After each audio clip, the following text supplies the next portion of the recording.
entire history of Greece.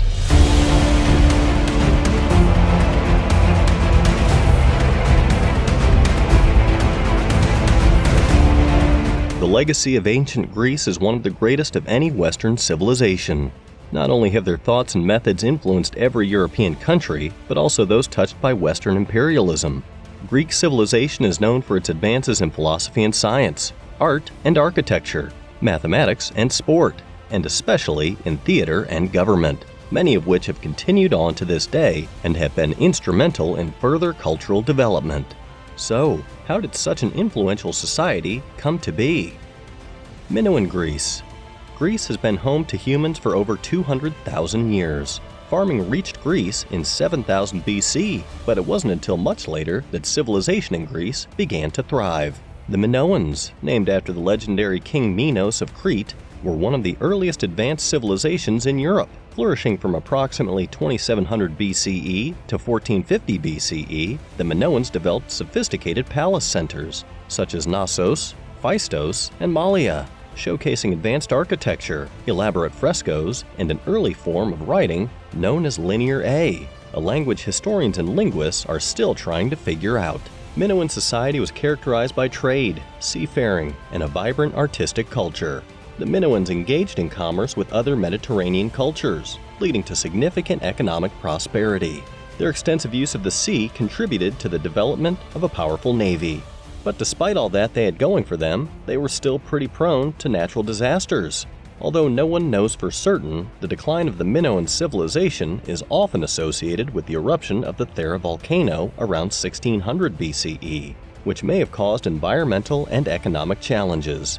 Subsequently, the Mycenaeans, a mainland Greek civilization, rose to prominence. Mycenaean civilization. The Mycenaeans, flourishing from around 1600 BCE to 1100 BCE, were centered on the Greek mainland.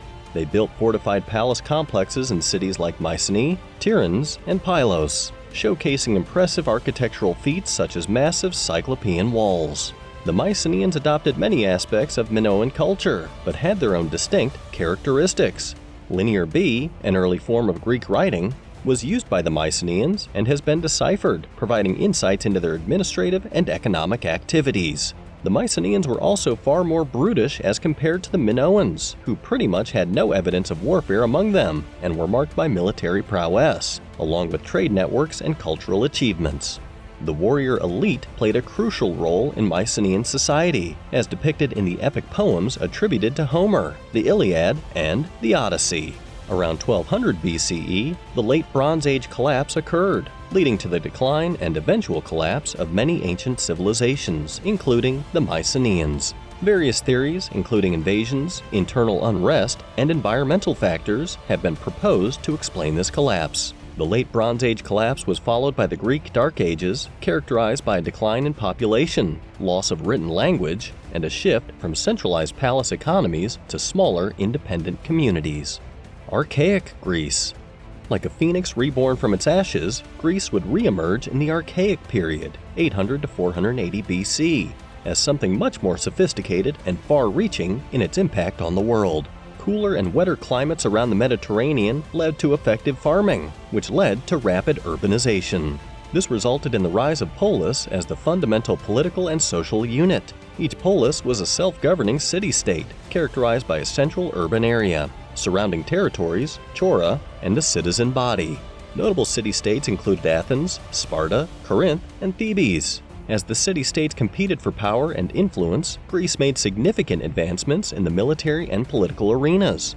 Different city-states experimented with various forms of government, ranging from oligarchies to tyrannies to early forms of democracy. These political experiments were often responses to the need for effective governance and stability in the face of internal and external challenges. Frequent warfare among these city-states also led to the emergence of specialized military units, like the Hoplite Phalanx, composed of citizen soldiers equipped with heavy armor and shields.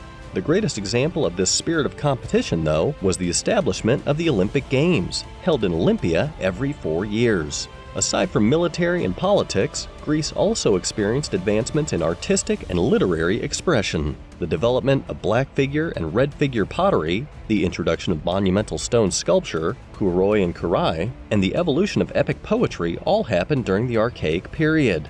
Homer's epic poems, the Iliad and the Odyssey, were also composed during this period and became foundational works of Greek literature. Classical Greece. At its cultural apex, however, Greece would come face-to-face with the Persian Empire that had grown dramatically over the last 2 centuries, and was at that time the largest empire known to man. The Persian Wars began with the Ionian Revolt, a rebellion of Greek city-states in Asia Minor, modern-day Turkey, against Persian rule. The revolt was triggered by dissatisfaction with Persian taxation and governance. Athens and Eretria supported the Ionian Greeks in their rebellion. Despite initial successes, the revolt was ultimately crushed by the Persian Empire, led by the satrap Artaphernes and his nephew, the Persian general Darius I. In retaliation for Greek involvement in the Ionian Revolt, Darius I, king of Persia, launched a punitive expedition against Greece. The Persian fleet, under the command of Mardonius, suffered losses due to storms, and the campaign was abandoned. In 490 BCE, the Persians landed at Marathon, northeast of Athens. The outnumbered Athenian army, led by the strategoi Miltiades, achieved a stunning victory, repelling the Persian forces. Following the defeat at Marathon, Darius I's successor, Xerxes I, resolved to conquer Greece. In 480 BCE, the Persians launched a massive invasion, crossing into Greece with a vast army and fleet. The Greeks, led by Sparta and Athens, organized a united defense. Perhaps the most famous of these battles was the Battle of Thermopylae, 480 BCE, in which a small Greek force, led by King Leonidas of Sparta, held off the Persian army 10 times their size for several days at the narrow pass of Thermopylae, before being betrayed and defeated. Meanwhile, a decisive naval battle took place in the strait between the island of Salamis and the mainland. The Greek fleet, under Themistocles, lured the larger Persian fleet into the narrow waters, where their numerical advantage was nullified. The Greeks achieved a remarkable victory, crippling the Persian navy. Following the naval victory at Salamis, the Greek allies, led by Sparta, decisively defeated the Persian army at Plataea, securing the liberation of Greece from Persian rule. For the Greeks, the victories instilled a sense of unity, pride, and confidence in their military prowess. The Athenian-led Delian League was formed to defend against future Persian aggression, but it eventually evolved into an Athenian hegemony over the Aegean world. The Athenian Golden Age witnessed unprecedented achievements in politics, arts, literature, philosophy, and drama. The Assembly, Ecclesia, the Council of 500, Boule, and the law courts, Dicasteria, provided avenues for citizens to engage in decision-making and governance. Playwrights like Aeschylus, Sophocles, and Euripides produced enduring tragedies, while philosophers like Socrates, Plato, and Aristotle laid the groundwork for Western philosophical thought. Athens became a vibrant center of intellectual exchange and artistic innovation. However, this golden age, like many others, didn't last for very long. Athens' wealth and power were coveted by many other Greek states, especially Sparta. So, to nobody's surprise, they ended up warring with one another in the Peloponnesian Wars. The war ended with a decisive victory for Sparta. Turns out they didn't rule for much longer either, seeing as their warrior-minded culture was a bad fit for everyone else in Greece. Athens and Thebes were able to reclaim some of their strength in the following years. It wasn't until Thebes asked Macedon for help in one of its wars that the power dynamics in the whole region changed. The king of Macedonia, Philip II, saw an opening created by the squabbling of the city-states in the south and reformed his army to defeat a coalition of them in the Battle of Chaeronea in 380 BC.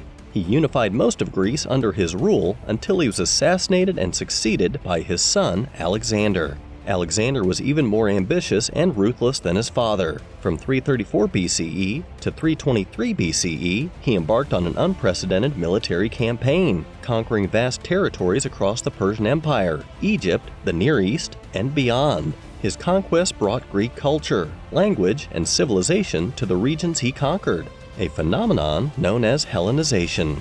Hellenistic Greece.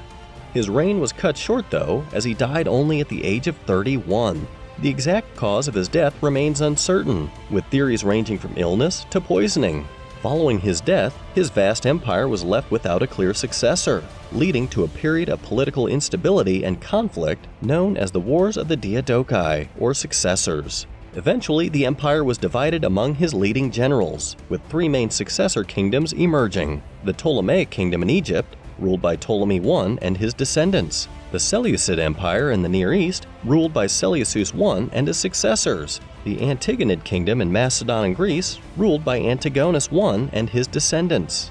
These Hellenistic kingdoms became centers of power and culture, blending Greek, Persian, Egyptian, and other regional traditions, with the city of Alexandria in Egypt emerging as the intellectual capital of the world during this time.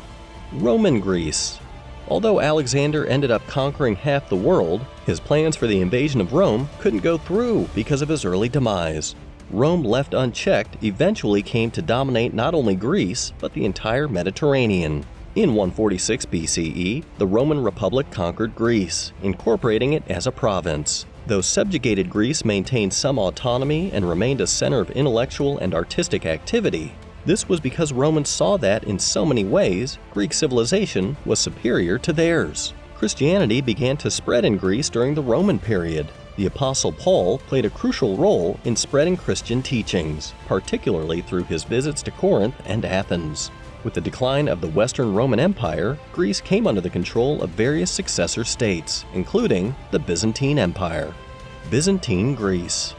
Byzantine Greece, with its capital in Constantinople, modern Istanbul, prospered quite a bit during the 11th and 12th centuries, but unfortunately, there were too many people trying to conquer it. The empire lost significant territory to both the Italians and the Serbs, until eventually the Turks came along.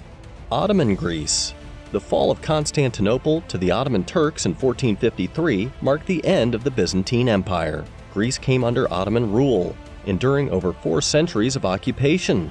Greeks did not do particularly well under Ottoman rule. Conversion to Islam was encouraged, as Christians were taxed through the Islamic rule of jizya. This wasn't the worst of it, as one of the worst harrowing aspects of life under Ottoman rule was the tribute of children. This essentially meant that their children were free to be stolen by the state to be forcefully converted to Islam and serve in the army or the Sultan's harem. It doesn't seem odd that a majority of Christian Greeks escaped to the mountains to be free of the Ottoman system. But there was a light at the end of the tunnel. The 18th and early 19th centuries witnessed a resurgence of Greek cultural and intellectual activity, known as the Greek Enlightenment or Diaphotismos. Greek scholars and intellectuals, inspired by Western European ideas of nationalism and liberalism, began to advocate for Greek independence from Ottoman rule.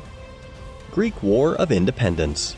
The Greek revolutionaries received significant support from other European powers sympathetic to their cause. Philhellenic volunteers from France, Britain, and other countries joined the Greek forces, while the governments of Britain, France, and Russia provided diplomatic and military assistance to the Greek rebels. One of the decisive moments of the Greek War of Independence was the Battle of Navarino in 1827. A combined fleet of British, French, and Russian ships engaged the Ottoman Egyptian fleet in the Bay of Navarino, resulting in a resounding victory for the Allies. The battle effectively crippled Ottoman naval power in the eastern Mediterranean and strengthened the position of the Greek revolutionaries. Modern Greece. The Treaty of Constantinople, signed on July 21, 1832, officially established the modern Greek state. The new Greek kingdom, with its capital in Athens, was initially placed under the joint protection of Britain, France, and Russia. Otto of Bavaria was installed as the first king of Greece, inaugurating the House of Wittelsbach's rule. Greece experienced significant upheaval in the 20th century, including the Balkan Wars, World War I, the Greco-Turkish War, and the military dictatorship of 1967 to 1974. The latter part of the 20th century saw Greece transition to democracy and join the European Union in 1981. In the 21st century, Greece faced economic challenges, including the global financial crisis of 2008, which led to austerity measures and social unrest. Today, modern Greece is a parliamentary republic and a member of the European Union, playing a significant role in regional and international affairs while also grappling with issues such as economic recovery, immigration, and social reform.